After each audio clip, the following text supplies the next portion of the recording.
اچھا اب یہ جو وہ جو گول جہاں الٹیمیٹ گول ہے، ظاہری بات ہے اس تک اگر اللہ تعالیٰ نے کہا کہ یہ ہدف ہے تو اس کا پوٹینشیل بھی ہوگا، اور آپ نے کہا کہ یہ پوٹینشیل جو ہے اگر وہاں پر نہیں جا سکتا، یہ پوٹینشیل وہاں پر نہ جانے کی ایک بڑی بنیادی وجہ جیسے آپ نے بیان کی وہ ماحول کا سازگار نہ ہونا ہے۔ ماحول کا سازگار اگر نہ ہو، ماحول جو انسان کو فیسیلیٹیٹ کرے اس کے اپنے ہدف کی طرف بڑھنے میں، تو دو قسم کے رسپانسز سامنے آتے ہیں۔ ایک تو یہ کہ انسان پھر اس ماحول کو سازگار کرنے کی کوشش کرے اپنے، تو یہ اس ڈائمنشن پر جو آپ کے تصورات ہیں ماحول کو ویسا بنانے کی کوشش، جی ٹھیک ہے، تو یعنی کہ جو آپ کا ہدف ہے اس کے اندر فیسیلیٹیٹ کرنے والا ہو، وہ ماحول آپ کو سازگار ہو اس کے لیے، ٹھیک ہے۔ تو اس پر ہم آئیں گے وہ اس نقطے کی طرف کہ وہ جب ہم تزکیے کی طرف آئیں گے، اس نقطے کی طرف۔ جو دوسرا ہے وہ یہ ہے کہ انسان کا ماحول سازگار نہیں ہے، تو پھر انسان کے ڈیویشن کی فارمز کیا ہو سکتی ہیں؟ یعنی سب سے پہلی بات یہ نا جسے آپ کہنا اڈاپٹ کرنا، اڈاپٹ کر لینا، وہ پھر یعنی فرکشنز کے ساتھ تو آدمی پھر نہیں چل سکتا نا۔ رخ ہواؤں کا جدھر کا ہے ادھر کے ہم ہیں، ادھر وہ مڑ جائے گا، تیل دیکھے گا، تیل کی دھار دیکھے گا اور اس کے مطابق اپنے آپ کو ڈھالے گا۔ تو جو مجموعی ماحول ہیں اس کے اندر ہی اپنے آپ کو فٹسٹ بنانے کی کوشش کرے گا، سازگاری اختیار کرنا، اپنے آپ کو بدل کے ویسا کرنا نا۔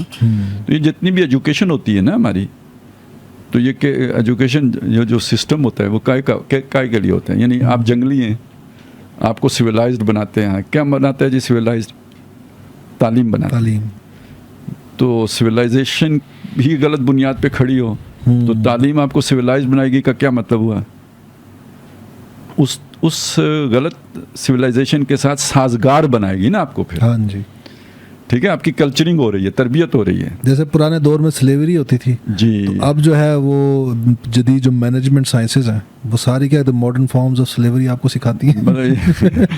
یعنی آپ یہ کہہ لینا کہ آپ کو سلیوری کا دیوانہ بناتی ہیں، یعنی آپ کو اس یعنی انٹلیکچولی سیٹسفائی کرتی ہیں کہ بھئی یہ بہت اچھا کام ہے، ٹھیک ہے۔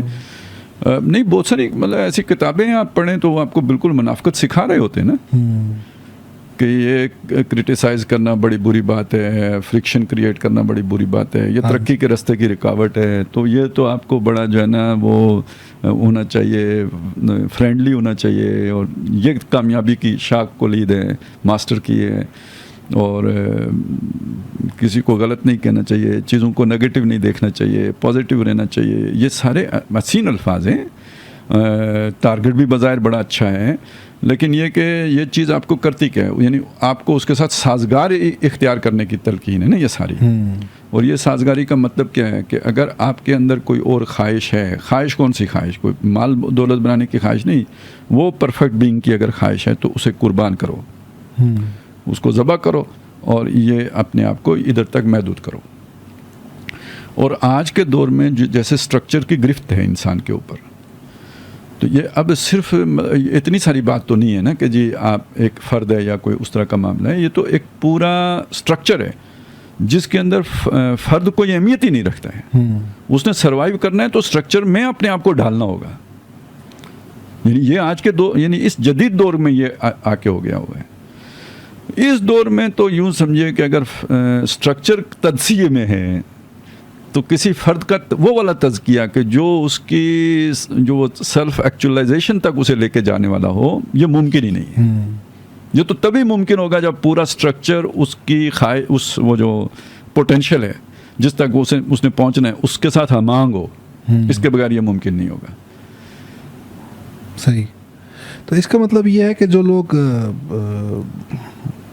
اس سٹرکچر کے اندر، اس نظام کے اندر پھلنے پھولنے کی کوشش کر رہے ہیں اور یہ سوچ رہے ہیں کہ ہم یہ اچیو کر کے ہم اس منزل تک پہنچیں گے، ہم فائنینشلی اچھے ہو گئے، ہم سوشلی اسٹیٹس، ہمارا سوشل اسٹیٹس اچھا ہو گیا تو لوگ ہماری بات زیادہ سنیں گے، تو اس سے ہم لوگوں تک وہ اللہ کا پیغام پہنچائیں گے۔ تو پھر یہ بھی ایک شراب ہے، ایک ڈسیپشن ہے، یہ ڈسیپشن ہے۔ ایک اور جو چیز ہے جو ایک نقطہ ہے جو سمجھنا چاہیے ہر اس آدمی کو جو اس اسٹرکچر کو قبول کرنے کے لیے تیار نہیں ہے یا اسے ٹھیک کرنے کی خواہش رکھتا ہے، کہ یہ خواہش کا دیرپا رہنا ناممکنات میں سے ہے۔ کیونکہ آپ ایک وقت میں جا کے بے بس ہو کے تو اپنے آپ کو اس کے ساتھ ایڈجسٹ کرنے کی کوشش میں لگ جائیں گے. یہ پہلی بات تو یہ کہ ایک آدمی کی زندگی میں یعنی ون لائف سپین میں ایسا ہو سکتا ہے. میں شروع کروں، ایک ایج ہے ٹھیک ہے، وہ یوتھ والی جس میں تبدیلی کی خواہش ہے، تو وہ 2-3 ٹھوکریں کھانے کے بعد میں کہوں بھاری پتھر سمجھ کے چوم کے اسے چھوڑ دوں کہ یہ انگور کھٹے ہیں، یہ کام تو ہو نہیں سکتا. وہ میری تعبیری کی غلطی تھی، وہ جوش کا دور تھا، اور کہتے ہیں جسے عشق خلل ہے دماغ کا، تو وہ ایک دماغ کا خلل تھا. یہ تو اب میں سیانہ ہو گیا ہوں، 40 سال میری عمر ہو گئی ہے، تو وہ ویسے ہی میرے اپنے اندر بھی کوئی رومانویت تھی، اور کچھ مجھے لیڈر بھی ایسے مل گئے تھے جنہوں نے مجھے غلط رخ پہ ڈال دیا. تو اب یہ ہے کہ مجھے اچھا بچہ بن کے اس نظام کے ساتھ سازگاری اختیار کرنی چاہیے. تو یہ تو خود میرا بھی جو ہے نا وہ قلب مائیت ہو سکتی ہے، ہر آدمی کی ہو سکتی ہے. اسے ہم ارتداد باطنی کہہ سکتے ہیں، یعنی اندر سے یو ٹرن لے لینا، اوپر سے بے شک بندہ وہی نعرے لگاتا رہے. ارتداد باطنی کا مطلب ہے حقیقی طور پر ایمان سے محروم ہو جانا، ایمان حقیقی سے محروم ہو جانا. ٹھیک ہے نا، کیونکہ آپ نے اس سے ایک شیطانی اسٹرکچر کے ساتھ سازگاری اختیار کر لی. تو یہ بھی ہو سکتا ہے. اور فرض کریں آپ اپنی زندگی میں تو اسٹرگل کر کے چلے جائیں اسی حالت میں، لیکن یہ کہ وہ اگلی نسل میں آ کے تو جو آپ کے ہی فالوورز ہوں تو وہ جو ہے نا ایڈجسٹمنٹ کر لیں. تو یہ یعنی ایک طرف وہ تزکیہ ممکن نہیں ہے اس کے بغیر، اور دوسری طرف یہ ہے کہ یہ پہم جد و جہد بہت مشکل ہے. تا دم آخر آپ یہ کام کرتے رہیں، یہ بہت مشکل ہے.